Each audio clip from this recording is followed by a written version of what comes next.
for some YouTube artist called 1000. Not somebody I follow. Oh, I know that YouTube channel. Yeah. Yeah, he spent 500 hours carving this sculpture, and I suspect a lot of that was actually sanding. Well, we had a few accidents, so the bits broke off. It's quite an interesting video, kind of to sort of see how. That's what like underlings are for doing the sanding and finishing. Yeah. Do you watch a lot of art YouTubers? Because he is just like purely, he's an artist. He just paints and draws and stuff. I don't. I mean, I catch Nerdforge. Try and watch their stuff. But that's a mix of art and making and just crazy. Art is making, Andy. We've had this episode before. We have, yes. I like their miniatures, where they do the miniature worlds in, like in a bookshelf or something. Yeah, and dioramas, really cool. And stick a computer inside it or. Yeah. The book notes. See, I used to do a lot of painting before woodworking. I think before I found woodworking, I wanted to be an artist. So I watch a few YouTubers that do painting and stuff. There's a guy called Slew who has done a few collabs with 1000. And he's just an amazing painter. He does lots of oil paintings and acrylic paintings. And I just find it amazing when someone paints like a portrait so realistically, because I can draw hands or I can draw buildings or flowers, but I just cannot do a face or anything like that. So seeing someone do like an accurate, drawing or painting of a face is pretty crazy to me. I totally agree. I mean, it's difficult enough taking a photo of one and then putting it into Photoshop and making it look like a black and white painting sort of thing, but then to see someone just there for a couple of 100 hours drawing and making that is just insane. It's been a few recently where they've gone viral on Reddit and things where there's people putting the finishing touches and then zooming out and it just being like a life-sized photorealistic thing. Yeah, I like seeing that on TikTok and stuff where it's because these things take hours to do, but when they condense it into a very short video, you just see like the starting point and then suddenly they zoom out. Yeah, and you've got this whole sort of photorealistic drawing. Yeah, they deserve to get a lot of views. Yeah, definitely. There's a hell of a lot of skill involved. Yeah. I saw a clip earlier. I think it was a reel, I think, and it showed somebody they had this hair, literally a hair or a thread or something, and they were pushing it through some oil paint on a palette knife, grey paint, and then they showed it, and it was kind of curling up, the kind of way a hair tends to curl, and then they laid it against this picture they'd already been. You didn't see the whole picture, but you saw kind of what was then clearly grey hair. And they pulled it off, and they left behind this sort of single grey hair, extra bit. And then they kind of zoomed out, and this hyper realistic portrait. And literally doing individual hairs by using kind of what looked like a hair or curly piece of thread. Witchcraft. When I get a house, I think I'm going to be doing a lot of the artwork myself, because you don't depend. Obviously, I'm not going to be doing that hyper realistic stuff, but you can do. When you go to an art gallery and you look at something and go, well, I could do that. Like really those splashing paint against a canvas type of art. It is actually someone just call that plastering. So I think I'm going to do that. I've seen some like really easy to do but very effective, like pieces of art. There's a guy I follow on Instagram. I don't know, I forgot his name. I just like follow a lot of people that I see on the reels. But he basically gets a piece of paper, normally a black piece of paper, and he'll fold it, do a lot of repeat folds, like like an accordion. Then you can open it back out, and then you get lots of like fold marks, and then he'll get a white spray paint can and tilt it at an angle and sort of like hold the piece of paper up and just like spray back and forth. So if you can imagine a piece of paper that has lots of folds in, the white is only sticking to half of the the peaks in the folds. So then once he's done that, he then turns it over, irons the back to like flatten it out again, and then just like the effect it gives at the end of just it looks like folded paper, but it's obviously flat, and it's got lots of white marks on it, and it looks so simple to do, but it's a really cool effect. I want to try that. Yeah. So what would you put in your house? Because I mean, obviously you'd have a workshop, and you've got. I mean, at the moment, the dream, because you live at your parents, don't you? So you've. I do. We know from watching your videos, you've got a fairly good sized workshop, garage, and then you've got a wood store which you built. But what would you? What if your dreamish house? So you're buying your first house, assuming you're not just buying the kind of the smallest 2 up, 2 down. To you just get onto the mortgage ladder. What would you? Well, are we talking about dream house or a realistic house? Somewhere in the middle. Somewhere in the middle. Very far apart. Yeah, I think the issue is it's going to be very difficult to get a house. My first house to be something where a workshop would be on attached to it, of the same property. I have envisioned myself probably to be renting the workshop space, and then be in a flat, or rent an apartment or something. But yeah, I think would you prefer to have a workshop space so you could separate your work, or would you rather have it so 7 o'clock in the morning you decide I've woken up and I've worked out how to solve that problem, you can just dive straight into the workshop and start something? It's a good question. I've always wanted my workshop to be on attached, or the same bit of land, so it's like very close. Talking to my girlfriend, she does not want that. She wants work to be separate, but I think I do love the idea of just it's a short walk to the workshop. That's a good dream. And also just sometimes you have an idea at night and you just want to go into the workshop and make it. Or let's just say a lot of the time I'm just working late and you want you don't want to be an hour drive. If you want a late night, if you've got to finish something, it'd be nice just to go straight back home.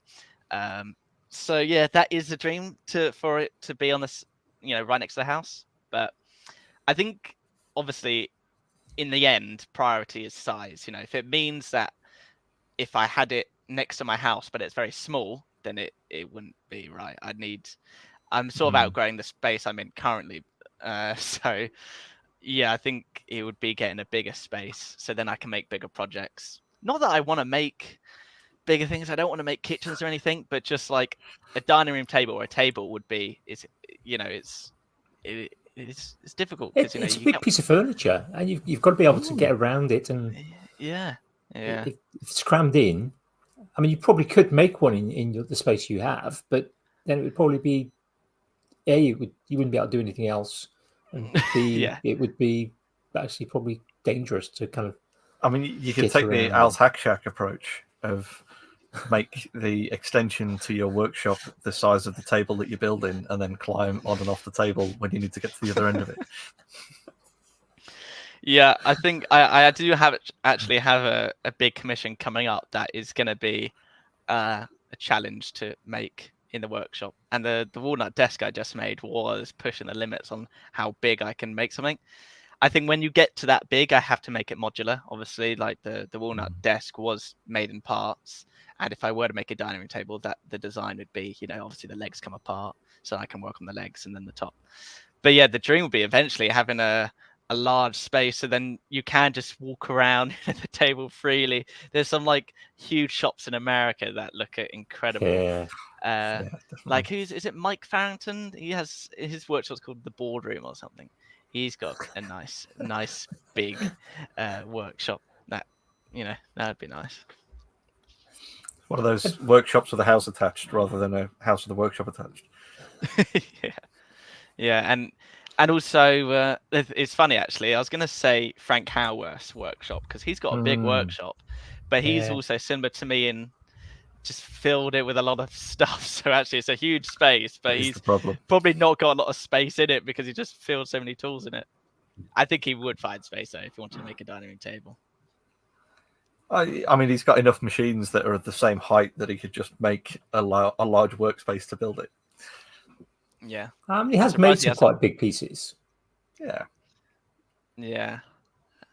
What's the large piece he made? I keep on seeing him make, like bowls and Christmas ornaments, but I can't picture. I mean, he's made various sort of. I haven't watched all his videos, but he's made like entire Light sort of fixtures modular and- systems of storage to kind of fill That's up true. He did his walls pantry, and didn't things he? like that. Yeah, He did. That was a good. Yeah. That was a good video. Yeah. I I think that's one of the first times I learned about the French cleat system. I think I did learn it from him, one of his videos, because he likes French cleats. I was like, oh yeah, I never thought of doing it that Paul way. Jackman's old workshop that got me onto French cleats. Just from he had like a wall of them that just had everything in. So he had like a little room, I think, and it was just the whole outside of this room was just clad in the French cleats, top to bottom. Yeah. And then everything was just stored on this kind of thing in the corner. When it is all done, like the full length of the wall, it actually then does turn into quite a nice feature. It looks quite nice in the repeat lines. So it's not an eyesore, I don't think, having French cleats. Yeah, we made a feature out of it when we did our workshop. We did, it's all white walls, and then we did black French cleats. Made a feature of it, and then covered it with non-uniform colours of all sorts of different types of tools and random scraps of wood, and it made it look atrocious. But when there was nothing on it, it looked great. I've never done French cleats. I attempted to cut some board up once, but the table saw I was using was not set up. The fence wasn't set up properly, and I ended up with a very ununiform 45-degree cut. So I kind of went, yeah, can't be bothered with that. So I tend to cut. And what I've been doing with the men's shed lately is it was perhaps a perfect opportunity to kind of go down the French cleat line. But the hand tool wall they've got is just some old ply shuttering. And it's 3/4 inch thick. It's solid. It's great. And I literally they'd had just cup hooks across the entire thing. So every single tool was in a couple, apart from screwdrivers. They had a couple of battens, with just 3 blocks, one at each end, to kind of create a space for anything to slot into. And it was just like, there wasn't although they'd attempted sort of doing shadow walls, things were getting mixed up, and it was just like. So I've gone for I'm just going to create things to hold just the tools they need. So there's a screwdriver block for Phillips screwdriver, crosshead screwdrivers. So Phillips and Posy Drive, there's sort of 2 sides. There's only enough holes for the ones that we need, and it can be taken off the wall or repositioned just by screwing it onto the wall. So it has infinite variability rather than just on the lines of the French cleat. Do you just see lots of like holes though left in the wall? There will be, yeah. It's plywood, so it's not ideal. Yeah, I did French cleat once in the workshop to put up my toolbox, and because it's attached to the house, we've got like a gravel wall. It's like it's not even at all. Yeah. So it's really, it's not flush. It's a bit wobbly, but it's still up. And also the shelves. I made some shelves in the workshop that are also on that. What do you call it? The wall. Pebble Dash. Yeah, so I'm not a builder. Pebble Dash. Okay, it's that, and just the L brackets are out. Just like don't have a very like yeah, and it's a bit wobbly, but then I screwed in a piece of plywood on top of all the L brackets, so I joined them all together. So that sort of has made it a bit more rigid. So, but I loaded up. It's taken a lot of weight. So one day I worry that it's going to come off, but maybe I'll be out of the workshop by that time. Yeah, it's one of those things that it was a great way to hide a badly built wall. Just render it and then just press a load of crap gravel into it, and then no one's any the wiser until you try and hang something off it. And it's on the outside it looks nice. Our house looks nice with that texturing, but in the workshop environment, yeah. No. Yeah, a friend of mine was describing the same problem the other day. He's got a garage workshop that's attached to that was, it was built after the house was. So one internal wall of his workshop is that. So yeah, it's I think exactly the same. Yeah, I've actually got a bit of a nightmare in my workshop that I don't really say on. I haven't said on YouTube actually. I've got a few nightmares in the workshop actually. So basically, our driveway. So where should I start? Okay, so our driveway, we just got like we could park a car in front of our house, but it's on a slant. So when it rains, rain from the road and the driveway goes into the garage. Okay. Oh, no. So it floods. It floods all the time. And we have a soak away. So if you may have seen, if you really look carefully in some of my videos, near the garage door, you've got a big tile on the floor. People probably think, why is he just constantly just got a tile on the floor? That's actually like covering a pit, a soakaway pit. So, and if that wasn't there, you'd actually fall down, hurt your leg. But that's meant to, it doesn't do what it's intended to do. It's meant to like let the water just like soak away, but it's only like that deep, and with heavy rain, it fills up very quickly. And then before you know it, the whole workshop floor is wet. So you can't keep anything on the floor. I recently got a pump so that when it does happen, I can pump water out. But the pump, if you've ever seen these automatic, because I could be asleep when it rains, this pump has like a float where the lead, so it's got this float and the lead is about half a meter long, okay? Which is the most stupid design in the world, because it literally, it will rise at the same level as the water, this pump. And by the time it gets, 70, what am I saying? 70 centimeters from the water, when it gets vertical, it will turn on. So it's basically, if anyone has this pump in their house, they're basically saying, we'll let it flood until, 70 centimeters high, and then the pump will turn on. Which is just, I just don't know why it doesn't have like a sensor, at the bottom, or just like a little flotation device right at the bottom. Yeah. So then when it literally, the water gets that high, it turns on. It literally has to be this high. And that is the case. I haven't read the instructions wrong. It's just a poor design. And so many pumps seem to have the same, automatic turn on system. So I just don't get it. Anyway, I've sort of devised a way of shortening the length, but it does get caught a lot because it's in this pit, it gets caught on the wall, sometimes doesn't turn on, so it floods. That's the first issue. And the second issue is we had a leak in the roof. We had lots of leaks in the roof, so we had to get the whole roof replaced because it was leaking onto the machines, and the cast iron was rusting. It's a nightmare. And then now another workshop issue is never fun. yeah, and the latest issue that is literally just happening last few months is I've got, I'm pretty sure it's rising damp because it's such an old building. We don't have like a what is it called? Something coarse layer. Damp. Yeah. PPC. We don't have that. So I think it's rising damp. Could just be, old bricks, and it's, just a damp wall from the outside, but I'm pretty sure it's damp because it's, there's salt on the wall, and it's looks like it's rising from the ground. So I'm not sure if you follow, is it Skill Builder? I think it's them. They do a lot. They've done a few helpful videos on this. It's called dry rod, where you drill a hole into the brick and you put this rod in, and it sort of reacts and freezes all the water in place, and then we'll stop it.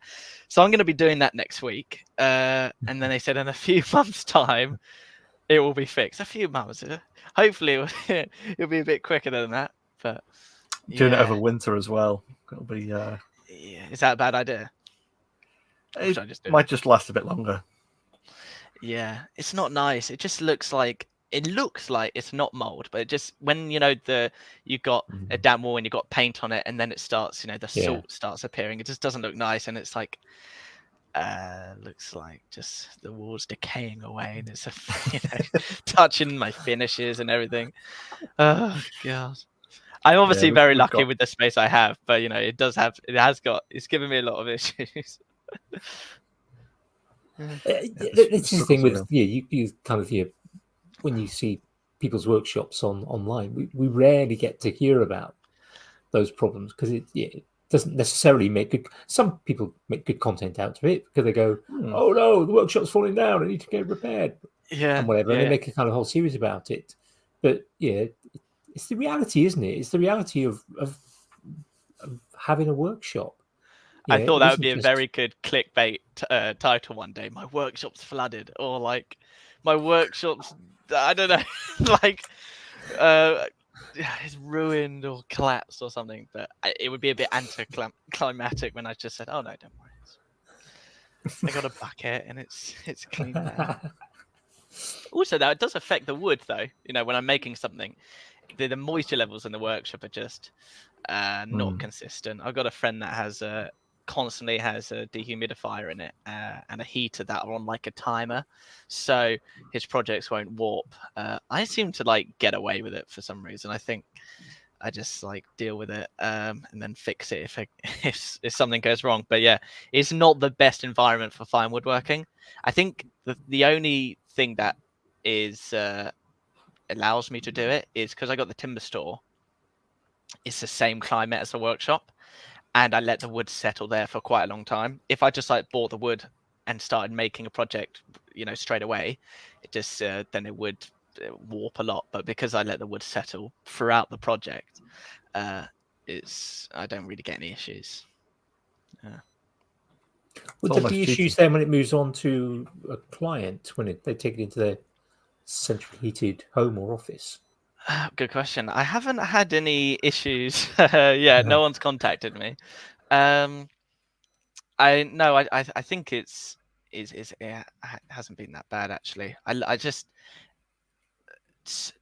basically every project. Maybe it's because I'm really slow, but the wood does have a lot of time to, settle and get all the stresses come out the board. I made a end grain box once. Where I had like all the inlay was end grain, which was an effect I was trying to experiment with because I haven't seen anyone do that. I did have issues with that cracking, but I just explained to the client that this process is like this is a new thing, like it's like this is not normally done, end grain, a tabletop being made out of end grain or something. It's like if you had a cookie coffee table, it's gonna split. So I did explain, that is, when you've got an end grain piece, you probably had it's all part of the character. You had to expect it to crack a little bit, but yeah. It's one of the problems with wood, isn't it? Really, yeah. But it's also one of the beauties of wood. Yeah, that idea of natural material. And yeah, I think I can't imagine I'm ever going to make a sort of a dining table. Partly because we've got a good dining table that's mostly made of wood, and you're never going to want to probably replace it. Yeah, it works, and but I can, just that whole kind of sort of thing of, if you put breadboards on the end, and how do you fix it to the top, and a lot of people just kind of, I've got this board, I'm just going to screw it straight on, and then wonder why things are sort of twisting. And it's such a, it's such a dark art in a way as well. Complex science is another way of talking about that. When every wood behaves differently depending on the humidity, depending on the temperatures, the variation in and on the way it grew, humidity and temperatures, how it grew, how it's been processed, what you've stuck it with, what's the general climate. Yeah, there's so much to it. There is so much to it. And another thing I think that stumps people is you can do the best, milling, you can, planing it, and then you can let it settle. But there's also the way you make the project, like you were saying, breadboard ends, even veneering. I do a bit of veneering. And, it's just little things like when you're veneering a board, you have to veneer both sides. Otherwise, it will cup upwards. I think some people, I can't think of any other example, but situations like that, I think it's also the way you make the project will affect if it something happens to it, down the line, if it cracks or if it warps, could be the way you made it, not because the wood was not wet still, or you didn't let it settle. Yeah, that was some skirting board once. I primed one side and painted it before sticking it up, and then kind of let it dry and came back to skirting board that was kind of sort of almost C-shaped. Well, kind of more of an L, but kind of a cursive script L. But it's like, oh, great! It's like, I've done, I've had a lot of mistakes in the past when I was. But that's a good thing about when you're younger and you're trial and error and you're learning. Every mistake you learn from. I finished a project too early before the wood was still a bit wet, and then it just, you'd not believe the amount it warped. It was just not usable, the table. It was like a cowboy hat because Art Deco chair. Yeah, I should have turned into that. It was ridiculous. It was because it was sort of cheap timber, making it cheaply for a friend, but it was just in a rush on a weekend, and then we finished it that weekend, and when we took it to his house, it just bowed so much. But yeah, you learn with these things, definitely. I suppose that's probably why people will go to the big giant Swedish store and get a nice cardboard box with a complete thing and a set of very bendy Allen keys. Talking about IKEA, I'm getting into a bit of flat pack stuff. I want to kind of I think when you say flat pack, people, tense up a bit. But I think there is a market for high-end flat pack stuff, and I think, I'm not saying I'm going to change the market, and dominate like IKEA or anything, but I think I've got a few designs that I want to try, like coffee tables and boot racks, but in a flat pack style. And I think that's going to be easier on me in terms of postage, because that's when you're a furniture maker, it is a nightmare. I've had issues with just renting vans to deliver things or paying a courier, and I quite like the idea of packaging something in a box and sending it like in a flat pack thing. So it's easier on me, but also I think, not that everyone's dying for my furniture, but if viewers want, my stuff, if it's flat pack, it would be a cheaper price. More people could have one of my coffee tables if I can sell it for a couple hundred rather than, a couple of thousand, for a handmade coffee table. But yeah. So would you go for sort of flat pack that then is static when done, or would you do something that's sort of knockdown so that you could feasibly take it apart again? So the two designs I have is, so far, maybe I'll make more in the future, I got a boot rack that is and you'll probably see this very soon. I don't have a picture of it now, but it's like a through tenon, wedge joint. So so it's quite decorative, the joints, because it's all wedged, and the client can put it together themselves. You don't need any glue. There's two shelves, two sides. Each shelf has two through mortises, and then they come with wedges that you hammer in. So very easy to assemble. I think it's quite a cool design, because how many pieces of furniture in your house are actually, got wedge joinery in it? So I was thinking, because that makes it a lot easier for someone to take it to another place. Exactly. So you can pull it apart again. Yeah, they can disassemble it. And the coffee table I have in mind is just done with Allen key bolts, hex bolts in an insert, a threaded insert. So pretty easy to assemble. And I think I'm not going to sell it as, it's going to be fun to make, like a Jimmy DeResta, flat pack thing.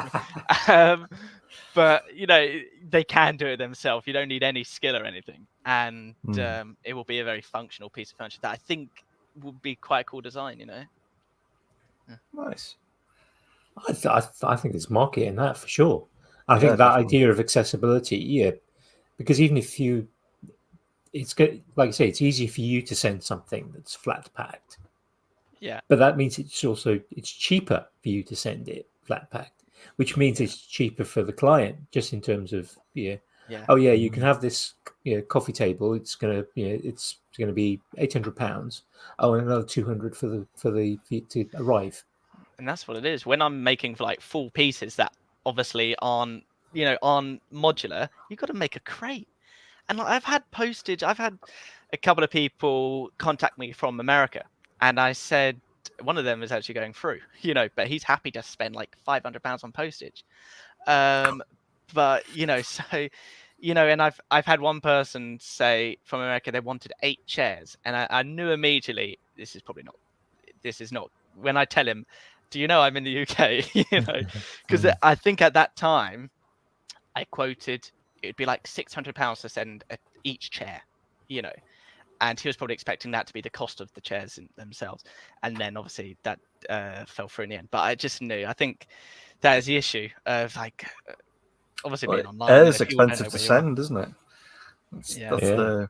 That's the struggle, because it's, you say, if it was something that was the same weight of thing but just less air in the packaging, it's a fraction of the cost, isn't it? Yeah. Also, packaging takes a long time. I made a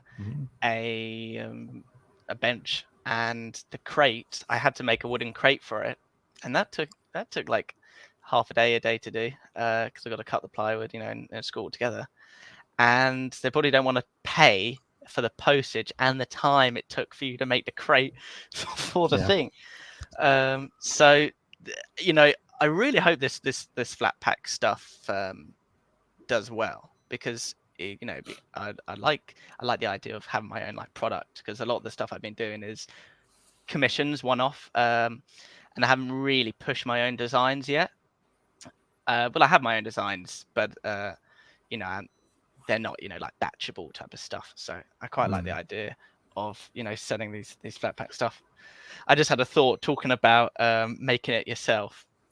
I was talking to my girlfriend who does marketing, and she was talking about how these. This is a complete change of topic, but I'm talking about making stuff at home.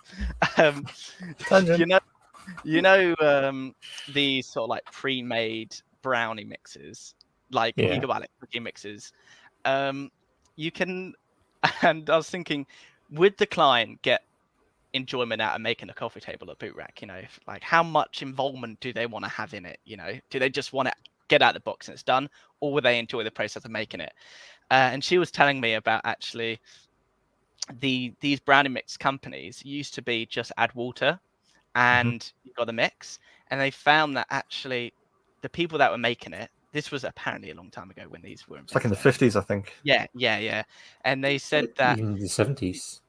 Yeah, they said housewives wanted to feel like they were cooking and not just like got this pre-made thing. So they reduced the recipe down and made it so that you had to add an egg and you had to add a bit of oil and water. And then apparently the just sales went through the roof because it felt like they were actually baking. So it's obviously it's not really connected to furniture, but that is really interesting that they actually made it easier on themselves. The Cadbury's, that make the brownie mix. That it costs them less money because they don't need to add the egg substitute or something, and the sales have gone up because people feel like they're baking. Maybe with the flat pack stuff, they'll feel like they're making the coffee table themselves. I don't know. Well, I think that's the thing. There's a lot of that in that kind of marketing thing. Even with there's like the toothpaste sales and the chewing gums. Everyone knows that you take 2 out of the chewing gum packet because that's what the advert shows. It's only intended to be, 1. There's loads of like little things like that where the marketing is just changed our perception enough to make everything fit a little bit nicer for us.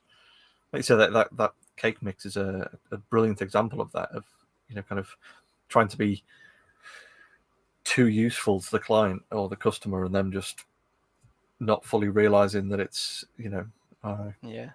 it's easier on them. So leave out the threaded inserts. don't insert them. Yeah. Pack it with threaded inserts. So they've got Just never bought a plywood and so make it yourself. I think surprisingly, no. Do you know what? That's not a terrible idea. Just get a packet, a little bag, a Ziploc bag of inserts. But I stripped out a few inserts. Like pushing them in. To this hole. So I thought, I think I should probably, if I need to put a bit of effort into doing it, I won't let a non-maker attempt it and ruin the board. But there's got to be a way. I mean, there are different types of sort of knockdown connectors, aren't there? Like some of the sort of peanut ones. And some of them, if you've cut the slot, I think the Lamello one that Peter Millard's used, that kind of creates like a slot and there's a sliding piece. If it's sort of thing, they can. You use the cutter that cuts the slot. All you have to do is kind of push the thing in, and that's true. Have you seen those inserts? Sorry, have you seen those inserts where they're got an insert? It's like a T shape, and they got some like teeth, those spikes that you just hit in. You drill a hole, and then make a slightly wider hole with a force in a bit, and then it's just like got prongs that you hammer in. Yeah. How strong are those? So don't you have to secure the bolt from the other side so it pulls it down? Okay, well, there are different types, but some of them, if you were to use the ones with the little spikes from the same side, they would pull out. Yeah, that's my issue. They're generally used from the other side, and they're immensely strong. I mean, they're the sort of things used on like climbing frames for children. Yeah, well, if I was securing it from the other side, then that would be a much easier way of attaching these legs, but it's not. All the attachments from underneath. So the insert has to be underneath and the legs, underneath.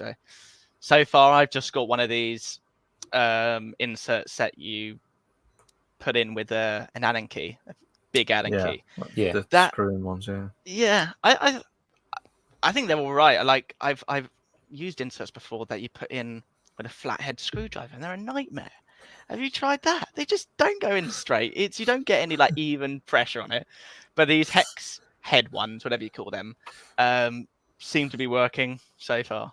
So, custom. Let's face it. The only I'm not even sure if it is the only good application for flathead screws is the light sockets and light sockets, the electrical stuff. Decorative stuff as well, though. Light switches, things like that. Yes. Yeah, like hinges. All my boxes, they look nice with the brass hinges, all restoration work. But I hate them. I wouldn't use them for anything else. Talking about inserts, have you seen Rampa Tech inserts in? I think they're in America or Canada or something. No. They're Canadian Woodworks on YouTube. Magnetic ones, are they? No, they're just basically really high quality inserts, but the thread is they've got either a double thread or 3 threads. So literally it's impossible for it to go in at a slight angle. All the other inserts I've used in the UK are just 1 thread, and you put it in with a hex thing, and sometimes it goes off. But they're called Rampa Tech, and apparently they've just got multiple threads. So you put it in you can drill it in, or you can do it by hand, and they just go in really straight. It costs a bit of money, but they're definitely the highest quality inserts I've seen. Maybe I get those. Nice. Have you seen the magnetic ones that the hidden fasteners for joining boards and things like that? Yeah, the Lamello have a hidden one. Is that the one you're talking about, or they have like it's like a screwed thing, but it's all driven by a magnetic box that you attach to your screwdriver. So I have seen that. I've never used it. Yeah, they're ridiculous. I mean, they look amazing, but the insane amount of money just to completely hide a fastener. How strong is it?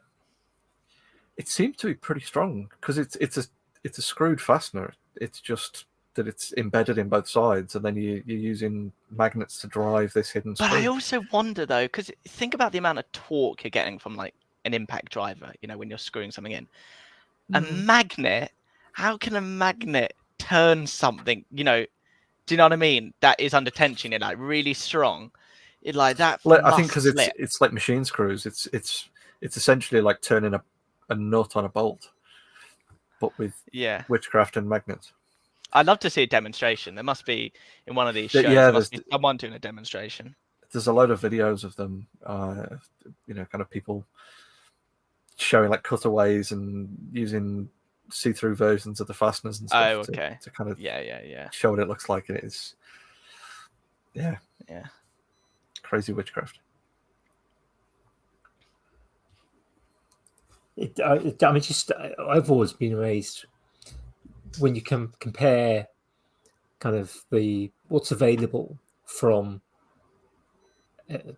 Screwfix and the like to what's available from one of the kind of the good quality hardware providers.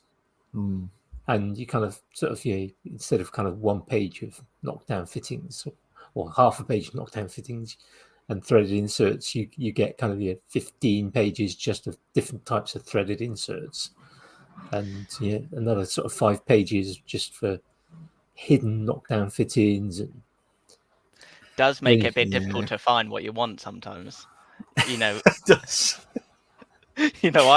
I was looking. I forgot what I was looking for. It feels like a bandsaw blade once. This is a long time ago. And some of these websites, you know how you got a length of the bandsaw blade, you got the width, then you got the TPI, then you've got just like the range if it's like a high carbon steel, if it's a ground tooth, if it's a back tooth bandsaw blade, and on this website it had every single bandsaw, do you know what I mean, like a different listing for every length, when actually all you need is 5 listings for the different brands, and then once you click on it, then you choose your length and your TPI. Not literally, it was hundreds of like different every TPIs, single different product lengths. code. Yeah. So anyone getting into woodwork or finding a bandsaw, they'll be like, "What? There's 300 bandsaw blades, but actually there is only one you need." But they didn't. It just is very unclear on if they're all different. They look like all different blades when I first started, but actually they're all the same blade, but just a different length, and it depends what bandsaw you got. So I think some of these sites can be organized a bit better. Have you ever been to McMaster Car in the US on the website for them? No, it's not something that I've ever ordered from, because I've been in the UK. But they do a lot of fixings and fasteners and parts and things as well, and they host all of the CAD for all of the parts on the website. So for someone like me doing a lot of 3D CAD, I can, well, I need such a piece of whatever, or a solenoid, or a specific bearing or something, and I can go to the site, find the specific thing, and then download the CAD file for it, which is super useful.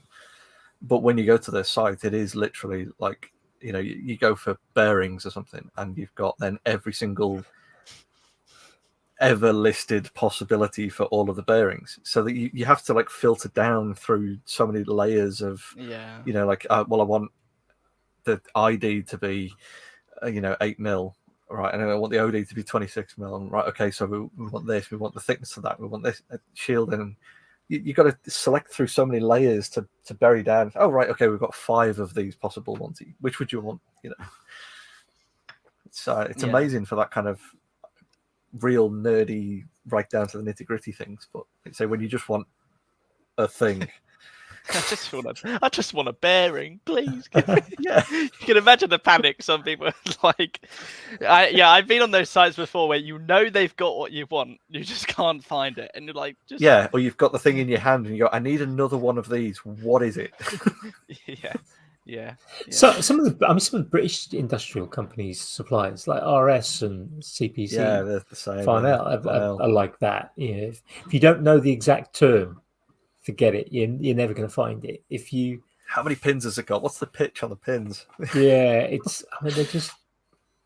I think what fascinates me about McMaster Car is the way that the catalogue, the paper catalogue, has become almost a cult status thing. You've got this catalogue that it's not particularly big, kind of height and sort of depth, but the thickness of it's like 3 or 4 inches deep. But they only send it out to customers that have sort of bought enough. You can't just bring. Yeah, I used to kind of sometimes go online and go, oh yeah, let's get a catalogue from CEF or Electrical something, yeah. Factors, and let's get an RS catalogue, and let's get you get a stack of catalogues. I like sitting in front of a catalogue. Yeah, Much prefer it to kind of browsing through a website. Yeah. Can't find the oh, there we go. The Caldine casters. But you were mentioning, Andy, you were saying how you've got this. What is it? If there's not an app, someone needs to make an app for DIYers Recognition. or just hardware. Yeah, because I just downloaded an app for identifying coins, like old coins. Take a picture, it'll tell you what it is and how much it's worth. There should be one where you take a picture of a screw, or because there's a technology there to tell you what screw it is, or literally just a type of washer or a type of any bearing, anything. There's things you don't know the names of these things, and then they'll tell you what it is. I think that's a good idea. Yeah, you I should, should have said that, take should a picture of a picture of a ruler next to the thing, and then it'll scan through the Screwfix website and the Toolstation website, and then that's got to be doable. AI generated. Look at all the images until you find the right listing. Who's going to be the first one out of us three? I should have kept that one to myself. Split it 50-50, Sean. Yeah, my coding's not up to it. I'll let you two take it. Yeah, Jamie, you could do it actually. Yeah. Oh, I'm definitely going to sub it out to Duncan and Kiel. I think just get the real nerds to do it. Yeah, you reach out to them and go, yeah, it already exists. Did you know about it? Yeah. Yeah. Well, that's usually my thing. Is if when someone says this would be a great idea, and I've usually found it already, and that's the thing. And I've reached the limits of my knowledge quite a lot recently. I need to refocus. Things I mean, going back to a real physical catalogue rather than digital.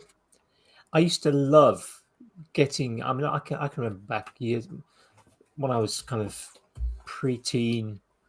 My dad was working in safety and security, and he'd bring back kind of catalogues from providers, and I love just going through them. And of course, as a kid, going through the kind of the Argos catalogue or the Grattan catalogue or whatever catalogue was around. Or Index. Yeah, what that for Christmas, and as a kid, but then things like the Maplin catalogue, and I managed to get hold of from my school when I was at school. RS catalogue. I spent weeks just because it take you weeks. Or when the mapping catalogue came out, it'd be like that would be a Saturday afternoon, just completely gone on your lunch break, just going through, just seeing what's available, and the number of times when you kind of you're trying to solve a problem with somebody else, and they go, oh, there's something. But you can get a thing for that. What can you? Really? Because having that kind of knowledge just from going through a catalogue, it tells you that there's a tool that will do that particular thing, or there's a particular type of washer that might help instead of the one that's on this device. And you don't get, I suppose you can browse through a website to do it, but it's not as much fun, I don't think. No, also the thing about flicking through a catalogue is when you're online, obviously you've got to search for what you're looking for. With a catalogue, you don't know what you're looking for. You don't know what's on the next page. I'm glad Axminster brought their catalogue back because they stopped it, for a long time. That's a good point. Have you seen the new layouts with the Screwfix now? Because they've done away with the catalogues. Really? Yeah, we were in there the other day, and it's where the catalogues used to be. It was now a tablet screwed to the thing. I think I saw that. Yeah. So it's all just I'm not sure if Argos are, but I went into an Argos last week and I saw tablets there, so I'm not sure they're jumping on the bandwagon or if this was just like a modern Argos. Yeah, Argos got rid of their catalogue a couple of years ago at least. I'm really behind, aren't I? I still remember being super impressed when they first brought in the little punch pad number search thing that would come up. You'd have the two catalogues there, and then the the little things that you could You'd flick enter through the the catalogue, find. 6 or 7 digit number, wasn't it? Yeah. Yeah, and it would tell you if they had it in stock there and then. That was Oh, that's mind good. blowing when they did that. Granted, Yeah, that was I'm about with 20 you, years ago. Andy. I like the flicking through the podcasts, and not podcasts, catalogs. My first DT teacher said he loved the flicking through the Axminster one. This was when they stopped for a while, and he kept an old one. But the products were still online, so he always flicked through it. But then when they brought it out, he was so happy. He emailed me, he said, "Did you know that they brought it back?" So. Yeah, I mean, I was going through, I was tidying up last week and found a few catalogs that I think I had an Axminster one that was from 2018, I think. I was like, I don't really have the space. I'm going to take it to the men's shed. I took it to the men's shed and kind of sort of said, let's can we put this with the books because it might be useful to look things up. And the treasurer was like, yeah, okay, yeah, that seems like a good idea. And then the next time I went, it was like somebody was talking about this. One of the guys there he's doing some carving. It's a bit of an abstract sculpture. It's an interesting piece. He's been working on it for quite a few weeks. Yeah, he's mostly a little bit of drilling, but mostly it's with chisels and gouges. And we were talking about he just bought a little bench for his home, just a small one because he hasn't got a huge amount of space. And he was sort of asking about, well, yeah, I need to think about clamping.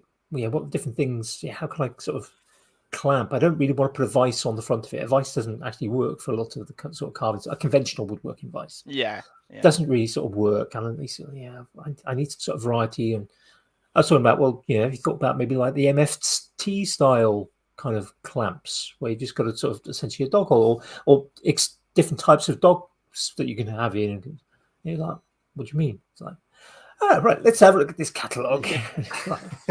like this. Oh, well, that makes a sort of sense. We can see a picture of it. Yes, I could have.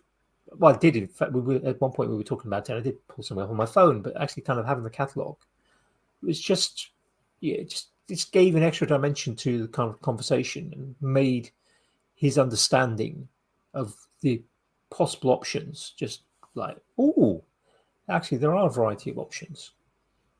Well, that's the other benefit of the catalogue, of course. You can dog-ear the corners and circle around the thing that you want and leave it lying around for significant other to find. Yeah. Yeah. During Christmas.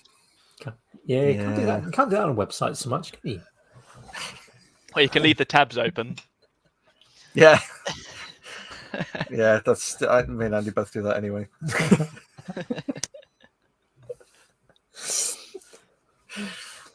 But it's interesting how those sort of those.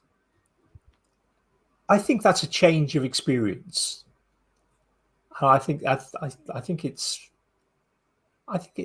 a lost thing, but I think it's almost like magazines. People. I think the age of the magazine has gone, and I used to. I mean, they're too. I find them too expensive to buy now. They've got thinner, or maybe that's just my kind of thought on it. They've got thinner and they've got more expensive. Yeah.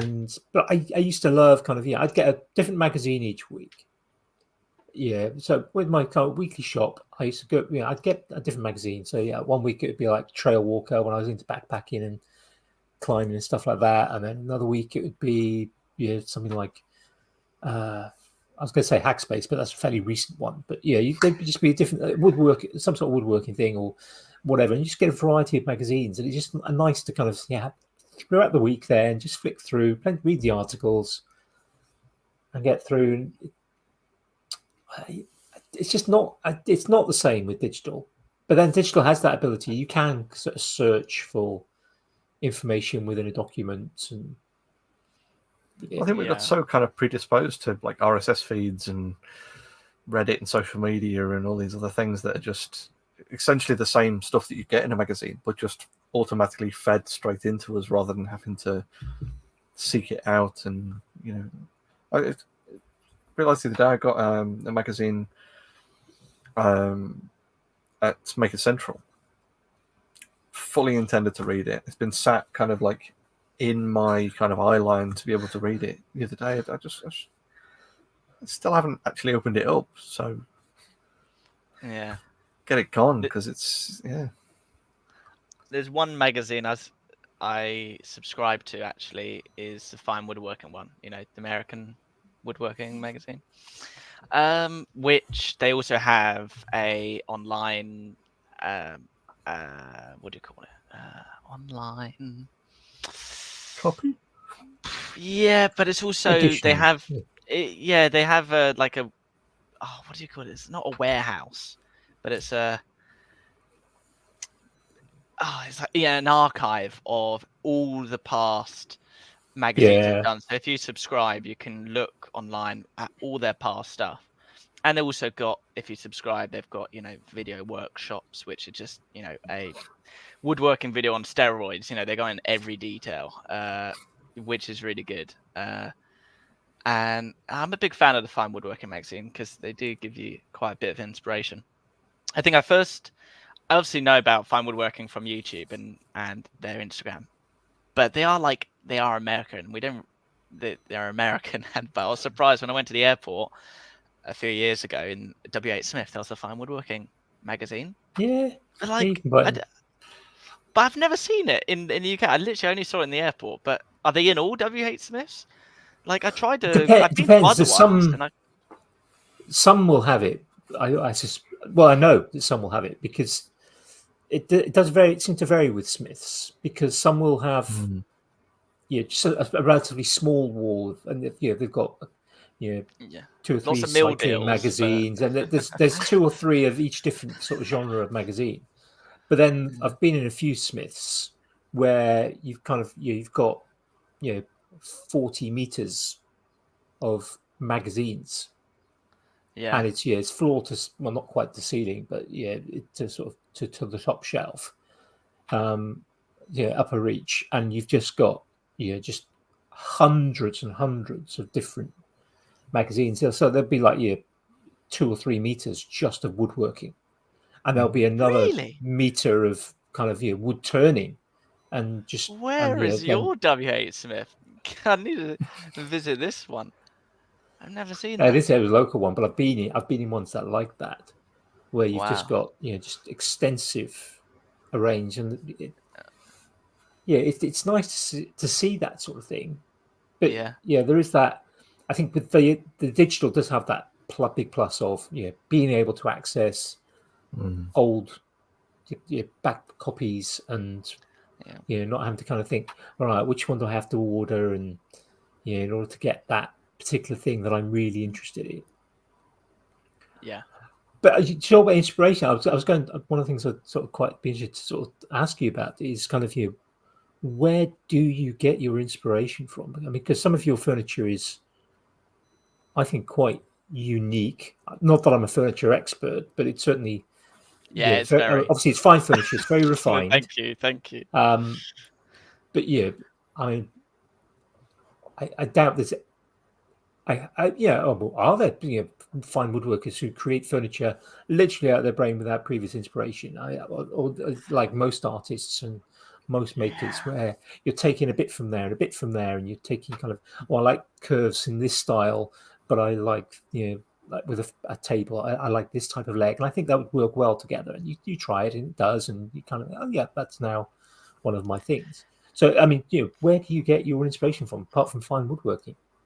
Yeah, it's interesting you mentioned, people, like from thin air. I think it's impossible. I don't think anyone in the world, I don't think there's any artist, any creative person in the world that has an idea that is purely just like their own, because I think that would mean you're born and then you're locked into a white room for your whole life. Do you know what I mean? Yeah. Because, literally a room with nothing in it, and then they say come up with an idea. Because I think every outside, your environment, everything, I think, affects your thinking. Inspiration by osmosis, isn't it, almost?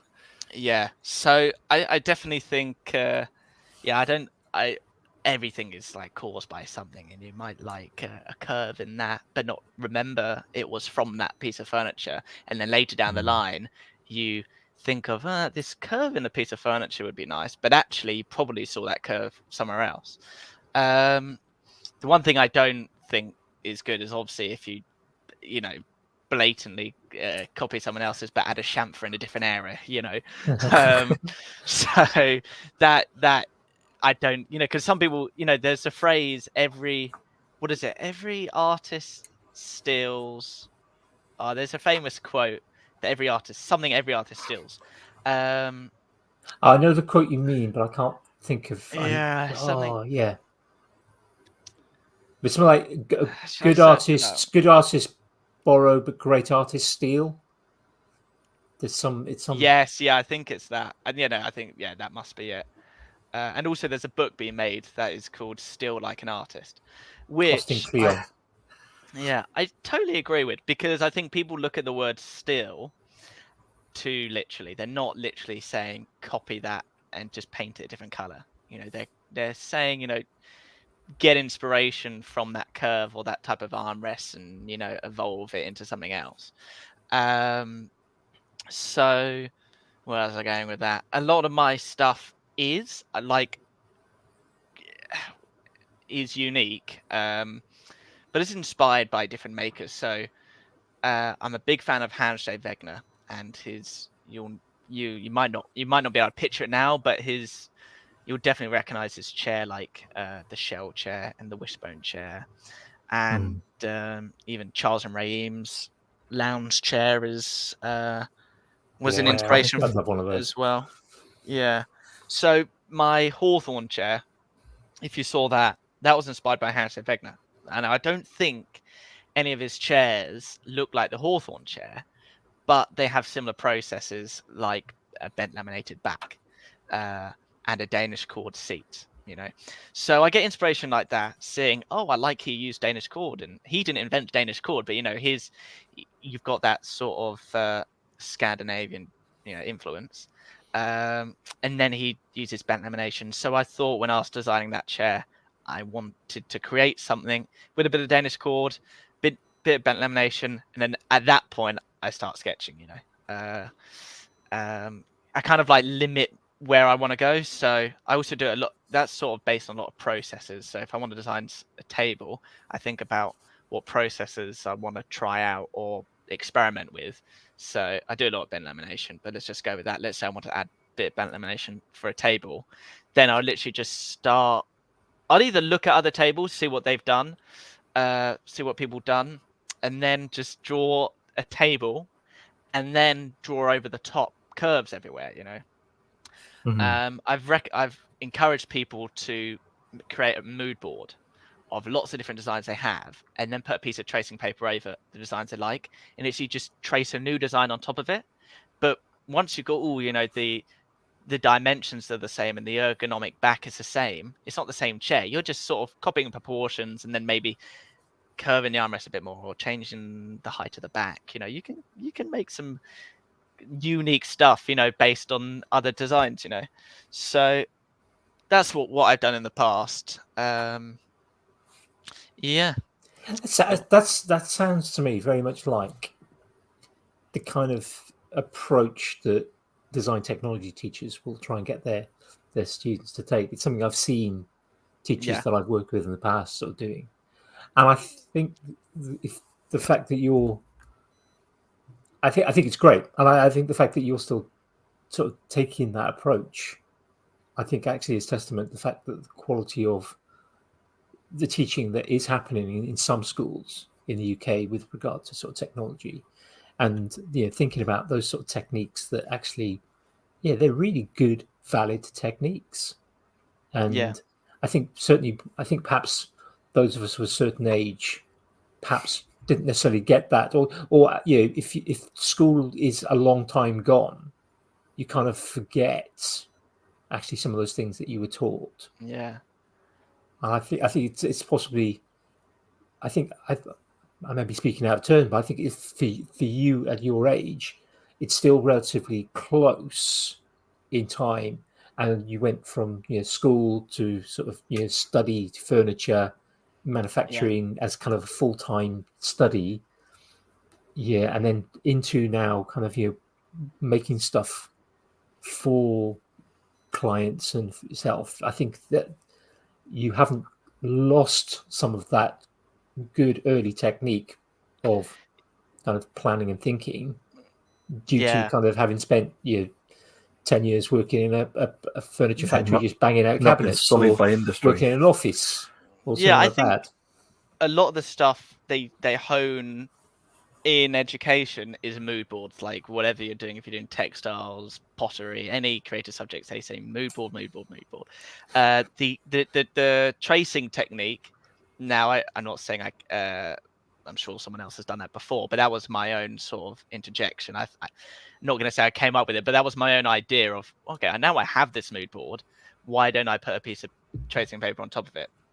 So I agree with, the education gives you like the foundations, but you're allowed to, develop it. Like that's why. Oh, totally. The tracing paper.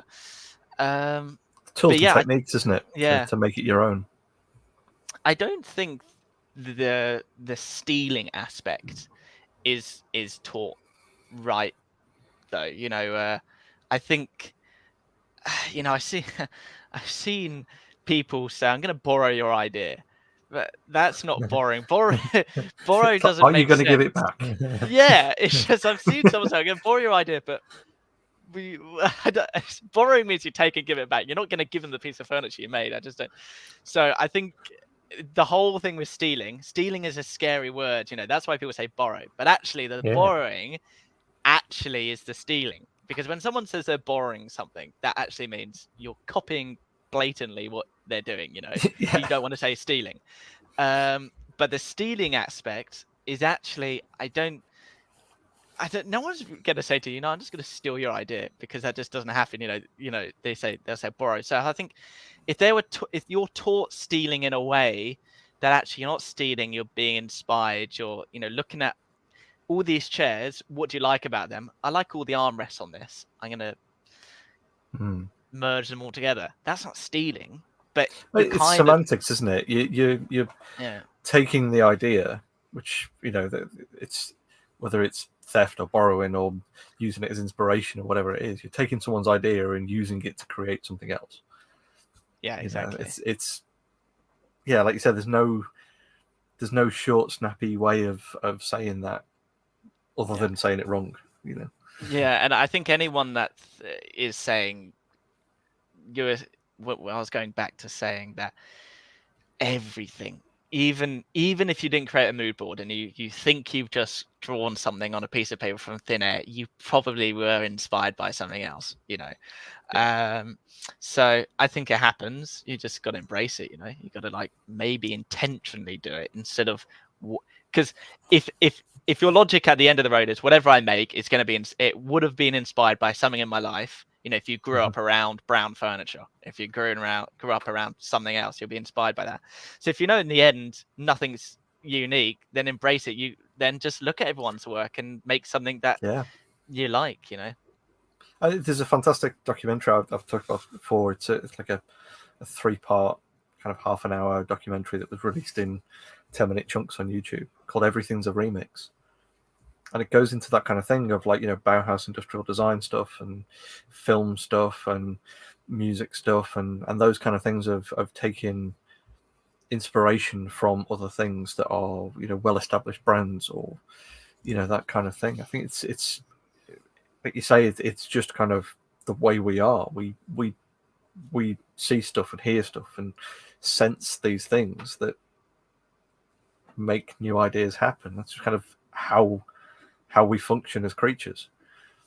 And to try and deny that, I think there's a difference between taking something as inspiration and making something new from it, and just the people on Instagram who will copy someone else's video, steal the content, and then place it on their own. I think that's where it is very much a case of stealing content, but it's not.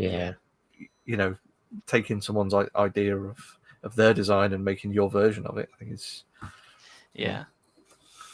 it's not the complete copying someone else's homework. I'm not condoning. I want to stress that I'm not saying do steal someone's idea.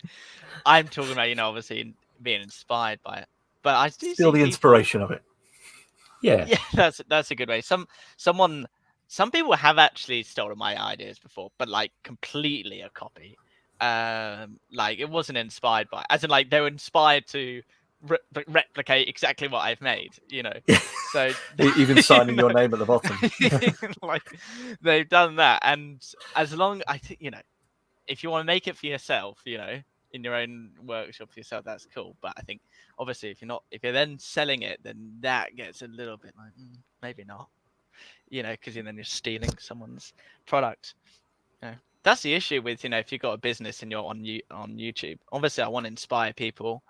I want to, you know, like teach people how I make my things, so then they can learn processes to make their own projects. But you do have the, you know, the risk of, it's your business. You know, if you come up with a cool design, then what happens if a bigger company is going to take your idea or steal it? Bernie Solo had that with his sort of sprocket fidget spinner.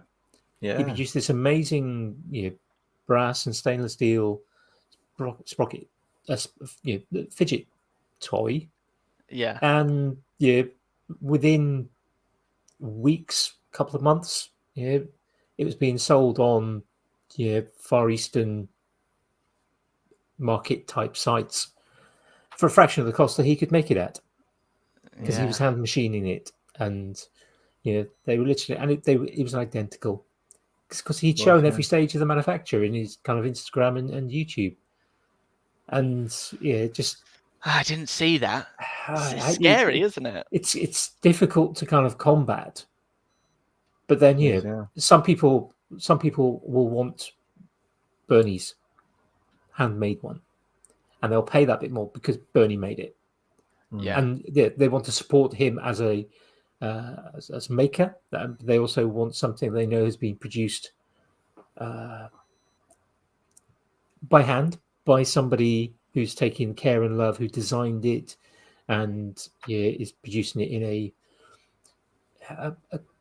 how should we put it, a good environment, rather than perhaps being produced in essentially slave conditions by people using very dangerous machinery. Yeah. But then some people just want the cheapest possible thing, because we have that culture now of, oh yeah, I want this and I want it tomorrow and I want it as cheap as possible. Yeah. I'm not necessarily prepared to wait. But I think you're right with kind of the whole point of inspiration. It's we're always inspired by everything around us. I think kind of going back to the kind of catalogue, I've always found the kind of because I'd taken time to look at all the different things that could be bought. You have that kind of, oh yeah, well that can work with this. And I think people who go to museums and they spend time going around looking at kind of what other people have made, or whether like with furniture, going to National Trust houses and looking at how, I mean, I was just going to say sort of 17th century, but National Trust covers everything from 1,000 years old to 50 years old, depending on the nature of the place you go to. And I think taking in all those different little things, I think I wonder perhaps those people who don't do that maybe have less inspired ideas. Yeah. It's Andy Berkey, isn't it? It's the see more, make better. It's the consume ideas and take inspiration from it. That's a good phrase. I heard that. It's like I say, follow as many people on Instagram as as possible. Don't the more people on Instagram, because obviously I'm not encouraging people to stay on social media the whole day, but just naturally scrolling through your feed, if you're following as many makers as possible, you're going to see things that inspire you. So do you mostly follow kind of furniture sort of channels, or do you kind of try to mix it up with other? I follow the majority, about 95% of the people that I follow will be woodworkers, but then I have a couple of like entertainers I like watching, comedians or something, or tennis players. I love tennis, so I follow a few tennis players. Are you purely just makers, or No, complete mix of everything. Follow quite a lot of photography channels, because I like my photography as well. So Yeah. yes, the most photographers and makers, perhaps, and a few artists, quite a few artists. Like Also makers. Yeah, kind of. Yeah. Food. I think I've got quite a breadth of. I watch a lot of suspect- food videos. Yeah, the majority probably are makers. But I think just because of the way my kind of Instagram, particularly, sort of developed, and how the kind of the community you find people, and then you kind of find other people in the same thing. Yeah. So, don't think there's any sports people. Oh, a couple of climbers. Yeah, apart from a couple of climbers, don't think there's any sports people. Yeah. I'm not really At a least- sports guy. Like, it's only tennis, to be honest. People, if you ask me about football, I wouldn't have a clue what you're talking about. No, same here. or rugby, but tennis, yeah. Actually, The funny enough, only- you might have seen a darts board in my workshop. Yes. Recently got a darts board, and I'm not good. I went through a phase where, if you watch my Instagram stories, I played a bit of darts every day, and I was posting, like my best throw a day. Did you see that? Or Missed that. But I got some like good scores. You got to be so consistent with it, Like, I haven't played in a while, and I'm terrible. But I got into darts for a little period and watched it, like actually on TV, and I was like, getting into it. But now it's just like on my glue break, or if I just waiting for something to dry, chuck the old sticks, and it's a bit of fun. I love the idea of woodworker. of a glue break. Oh, I have a few of those, funny enough. Yeah. A glue break 24 hours while the wood glue is dry. I just chuck some darts. Just a glue break. Yeah. I haven't played darts for years. Me neither. No, I think the only sports stuff on my Instagram is people who pick up heavy things and put them down again. Just the big, gorilla types. Like Eddie Hall and the like. Yeah. All those, the strong. Have you seen the timber sports? The steel timber sports? Oh my god, yes. Yeah. Ridiculous. I wouldn't mind going to one of those events, to be honest. I'm so glad we're represented, us woodworkers, in a sporting environment. Are they woodworkers though? Probably lumberjacks or something, Well, it depends on how refined you want to make the term woodworker. I mean, that's always a point speed of woodworking, isn't it? What's the difference between a carpenter and a woodworker and a joiner and a cabinet maker? They are woodworkers, then, yeah. They manipulate. They use tools and they do things with wood. Yeah.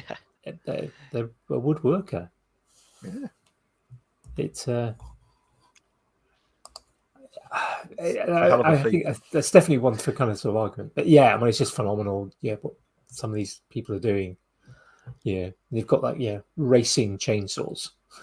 Yeah, I also see the one where they're standing on top of the log. I'm not sure if you've seen this. Standing on top of the log, and they've got an axe, and they're like throwing the axe down, and they're splitting the log in between their 2 feet. Yeah, and they're going back and forth. Because they got to get it from each side. I've never seen an accident, but surely someone has to have hit their foot once. Oh, absolutely, doing that. yeah. Totally would be. Maybe I should go on YouTube. I know those axes are razor sharp too. Oh yeah. Yeah. I think it's Little Miss Chainsaw. I think is her name on Instagram, and she's up in the northwest, and she's doing timber sport. So she's quite often practicing with this like massive silver axe head, and just absolutely sailing through these logs. Doing exactly that, and it's just phenomenal to see. Just the pace that you can cut through something like that.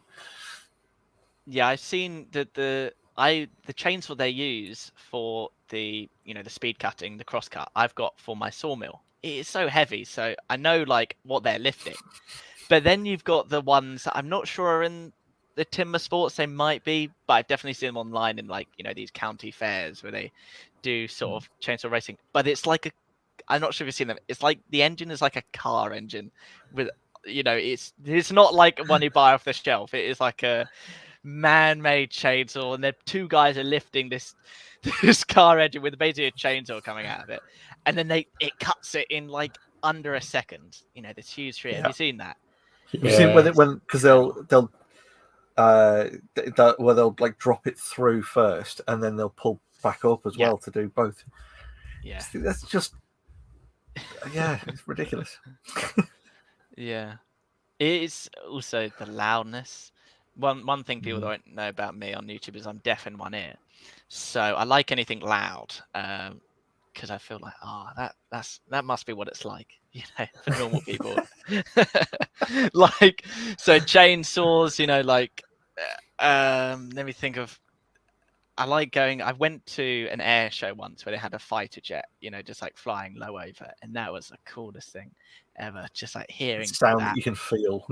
Yeah, on the ground. Yeah, I love hearing that. And also like fireworks. I was like big fan of fireworks. I think probably it stems back. I've always, when I was a kid, loved fireworks, but I'm now probably realizing it's probably because of the sound. Feeling it. I like hearing something. Well, so like if you went to like a concert or something, being close to the speaker so that you can feel the bass and things like that. I suppose it's a similar sort of thing, isn't it? It is exactly that. I am also a little bit paranoid though, because now I've only got one, good ear. I obviously want to preserve it, and I get these doctor's appointments yearly on checking up on how my ear is, and they tell me about like safe hearing levels. Obviously, woodwork is not a good profession for me, so always wearing my ear defenders.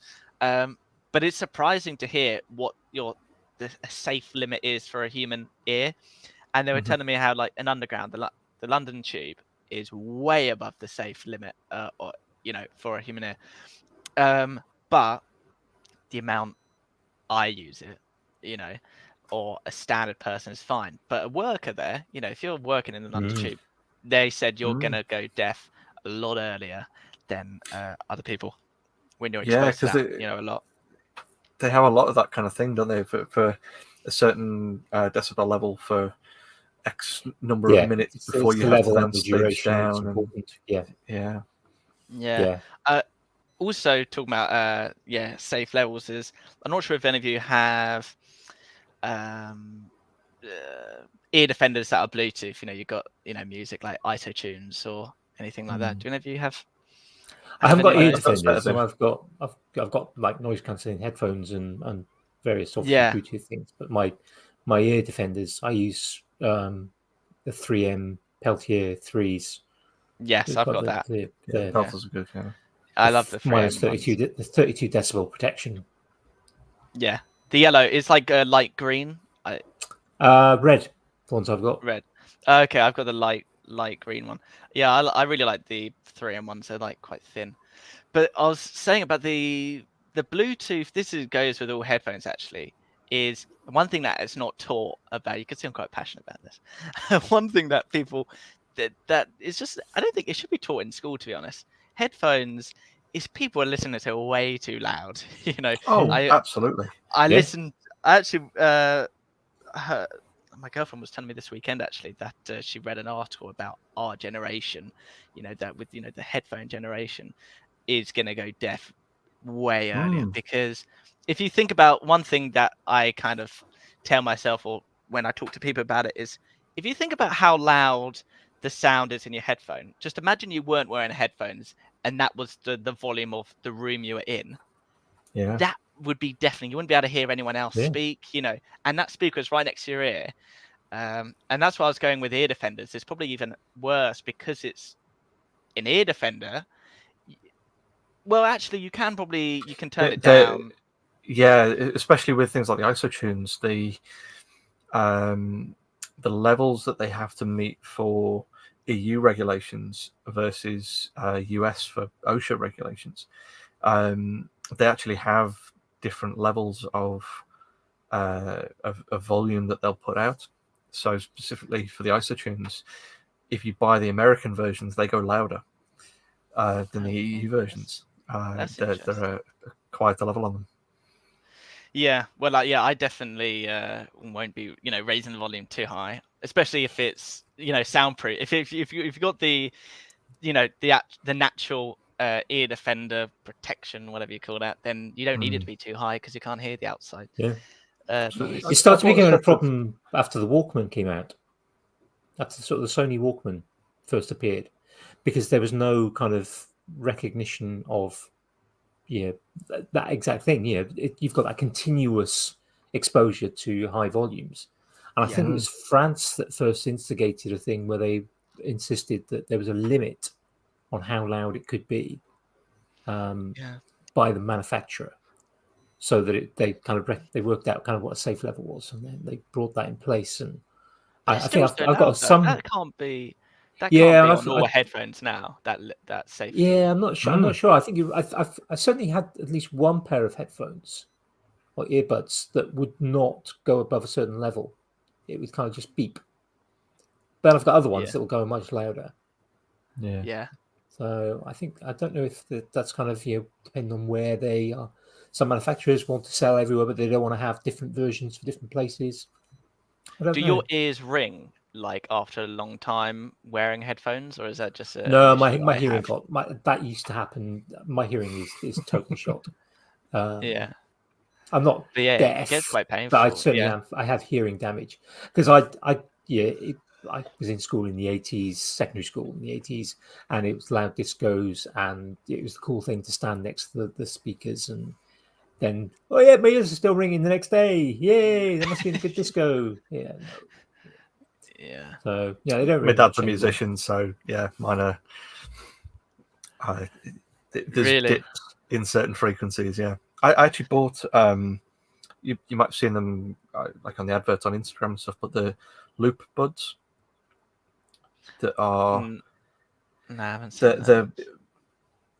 they're essentially it's like a ring, but then with a normal earbud on the side, and instead of being completely sound isolating, the idea is they've got an audio channel through them, but it attenuates the sound down so that you can put these in like noisy environments. If you like say like on the tube or something, and what it does is it reduces the overall volumes, but it still lets the voice through, so you can have a conversation with someone, but it just overall reduces other sounds.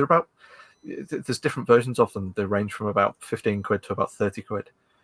But so it's not like to listen to music. It's just to lower the volume, the outside. Yeah. It's literally it's the same as having like ear defenders, or the not the over the ear cans, the push-in ones, but they just look like a pair of Bluetooth headphones.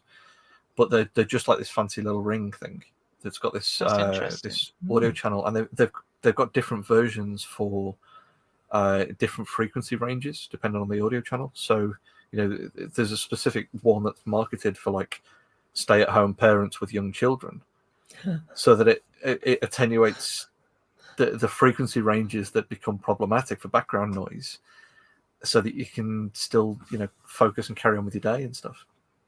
And, I got those a couple of weeks ago, and they're really, really cool. Okay, and that is cool For people. Have you seen? There's these glasses that I think they probably, not sure if they fizzled out or they just stopped their marketing, but there's these sunglasses that play music. Have you seen these? With that have the bone conduction. Bone conduction, yeah. Yeah, exactly. Yeah, a lot of people think they're just like a speaker on the side, but it's goes channels through your bone.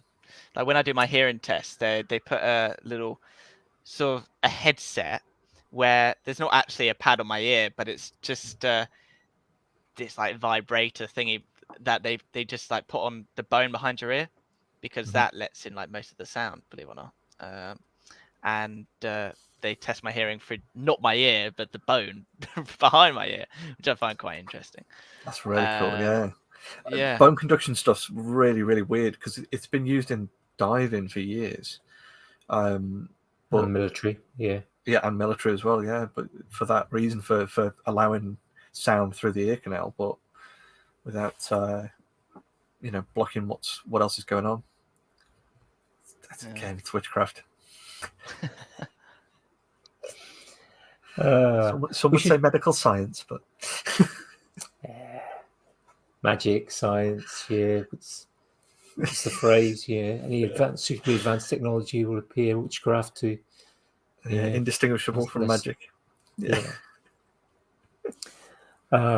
We should probably move on to kind of attention grabbers. So that's the point where we sort of think about things that we've been mentioned to the audience, the things we've been has been grabbing our attention in the sort of the past, or is about to grab our attention if it's something we're planning towards. So normally let the guests go first. You can as many as you want, as wide and varied as you like. Yeah, it's not woodworking related. Doesn't have not to sure be. if any of you have got Netflix. Yep. Well, have you been watching either Dharma or have you watched Dharma? It's a series on Jeffrey Dahmer. No, I have heard about it. Yeah, well, if you like sort of creepy, sinister drama, is that the right word? Obviously it's based on true story, it's a true story, but no, it's really gripping, really good, well acted. Like, this is the first big role for this, like the main character, you know. And but yeah, Dharma's really good. I just finished that. And The Watcher on Netflix as well. I quite like series. You know, after I like a long day in the workshop, watch an episode of a series and then go to bed. But Watcher is it's actually based on a true story, I think. None of you watched The Watcher? No. Okay, so I'll give you a brief. I try not to ruin it. But synopsis. Yeah, it's pretty good actually. It's about this really nice house, mansion out from the New York, you know, in the countryside somewhere. And this new family go into it. And the house has a bit of history. You don't know what the history is, you know. And then all the neighbors around it sort of protect this house and like look after it and don't want it to be changed at all. They don't want any renovation. You know, you come in, you worship the house, you know, you respect the house, you know. So hopefully it's a bit creepy. So basically it seemed like the dream house when, you know, they had the viewing. As soon as they get in the house, they notice something's not right. They're being watched. You know, every window in the house, if you look out the window, it goes directly to like a window of an opposite house. So wherever you are in the house, someone can see in, you know. There's not like a bit in the house that is hidden. So people are watching them. I don't want to give too much away. They're getting letters in the post, creepy letters in the post about, you know, about things that they're doing. You know, I hope Emma enjoyed her music practice or something. I don't know, you know, like really creepy stuff. There's also a tunnel in the basement that they don't know about, you know, that connects them to the neighbors' properties. And bear in mind, this is actually based on a true story, so it's not actually that's even more creepy. It's not just like a fantasy thing. This is, and basically, what I was wondering while I was watching it is, it seemed like a very clever, what do you call it? Very clever plot plot by the neighbors to basically what it seems like. I don't think this is happening. I've already watched. I want to give it away, but it seems like what they do is they get someone to buy the house for a lot of money. They scare them away, and they make them sell it to one of them. Then one of them will buy it very cheaply because no one wants to buy it because they heard about all these hauntings. So they sell it cheaply. Then they sell it again for a lot of money. And then basically the village is profiting from this one house. It seems like that they're just scaring people out, selling it for a lot again, scaring people out. And there's just that cycle. I'm not saying that is what's happening, but that's what it looks like is happening. But you know, highly recommend that, The Watcher and Dharma. Yeah. Cool. Jamie, what about you? What's been grabbing your attention? Ian Atkinson, off of Leodis Leather. He's been away for a while. He was moving house. Well, I was going to say at the start of this year, but it was an ongoing saga for a while. But he's just started releasing some videos again of his sort of renovations and rebuilding his new workshop and that sort of thing. And it's really nice, interesting stuff because he takes a very methodical sort of approach to things, and he's been sort of introduced me to a new technology, this weird, crazy wireless light switch and stuff that doesn't require any batteries. I saw that, yeah. Which is just cool. But yeah, he just does, he does like a little bit of woodwork, a little bit of metal work, and then loads of leather work, just in general. But it's just kind of, he's renovating this new house, just doing little bits and bobs, and taking a very, very precise, methodical approach to it. But he's a lovely guy as well, so it's nice. Been sort of enjoying watching a few of his videos that have come out in the last couple of weeks. Do you like home renovation videos? It's hit and miss. Sometimes it's a nice indulgence, and sometimes I'm sort of skipping through it to find that one bit that I need, a bit of information. So I found this Instagram page recently. Now Dick and Dom, the kids entertainers. I always like it when a non-woodworker or a celebrity finds our wonderful, passion we all have for woodworking or making. Basically, he has an Instagram page. Oh, let's see if I can find it. I highly recommend you watching. Actually, I have seen some of the stuff actually. And yeah, you're right. That is pretty good. Yeah, he just does. He's good at it though. He's renovating his house, and do you know how do I search? Do you know? Oh, there we go. Do you know what it would be called? Dom. I can't remember. There we go. It's called _House of Wood, and it's basically. I'm not sure if it is. It's Dom. Yeah, I was about to say which one is it? It's Dom. It's the same as that. Back to there's no differentiation between the two.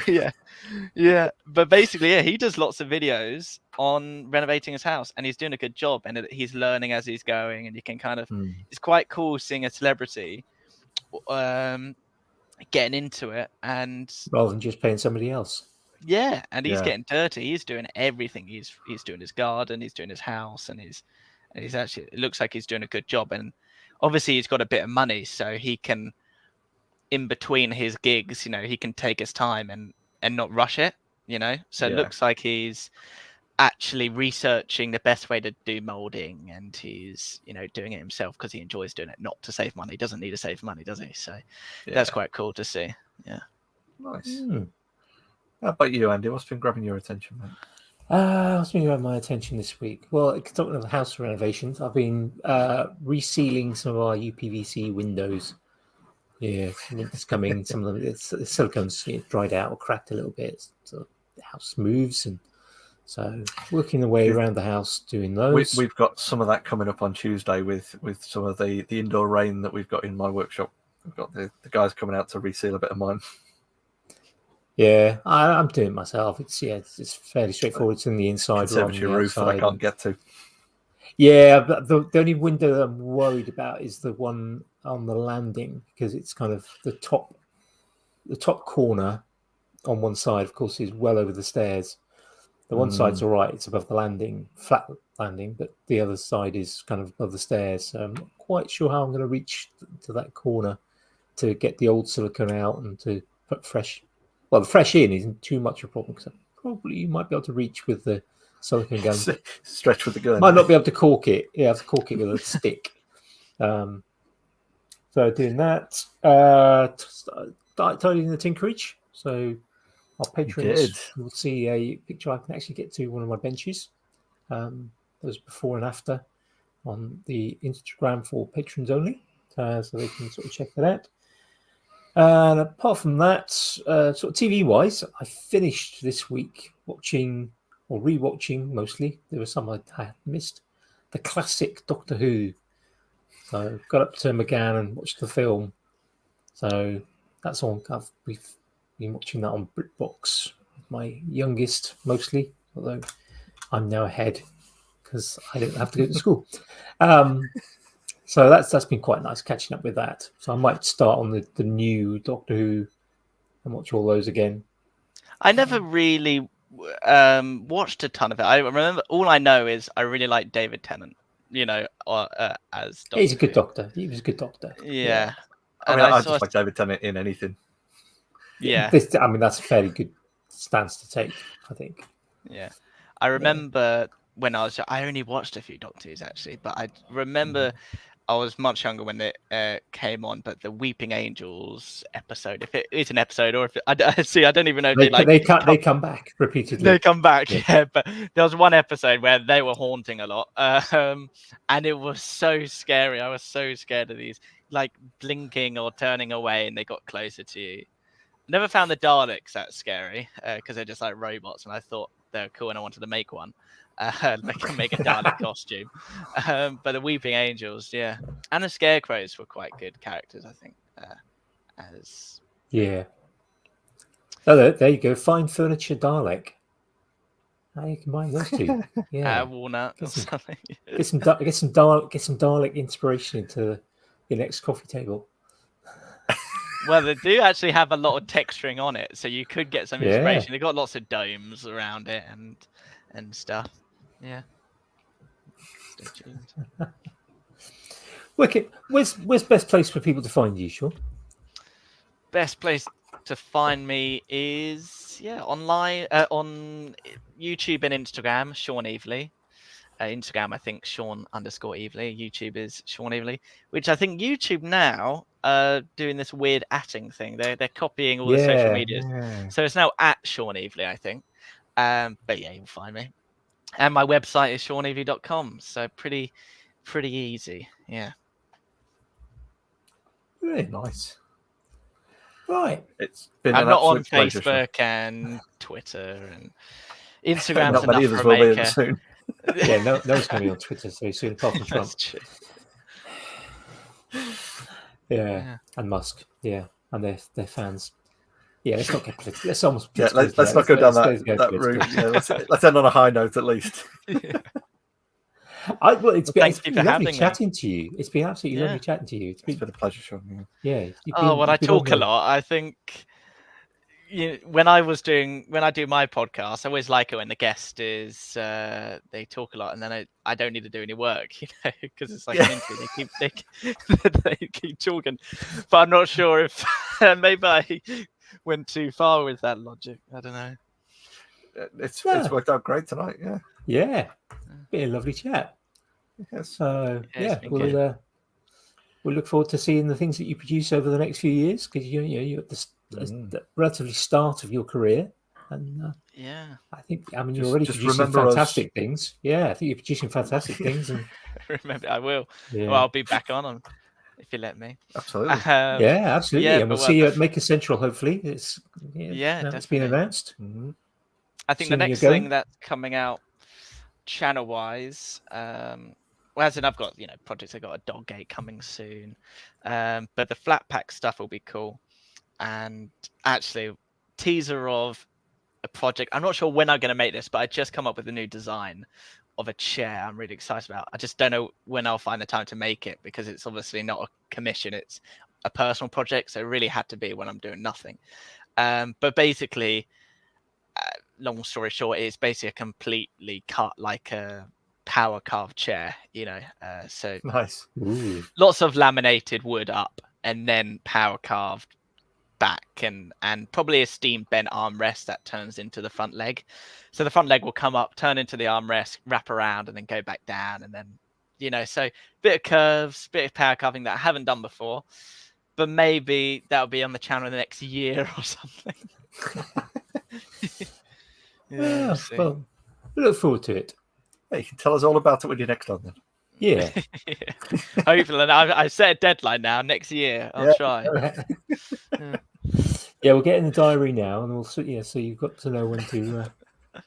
So once we go off air, we'll sort out the diary, and when you're back on, and when you've got to get your project done by. So yeah. I need that, to be honest. I need time limits. Yeah. On that note, we'll say goodbye to people listening today, and thank you. It's been a really great chat. So Thank you. Bye, folks. See you later, folks. Ciao.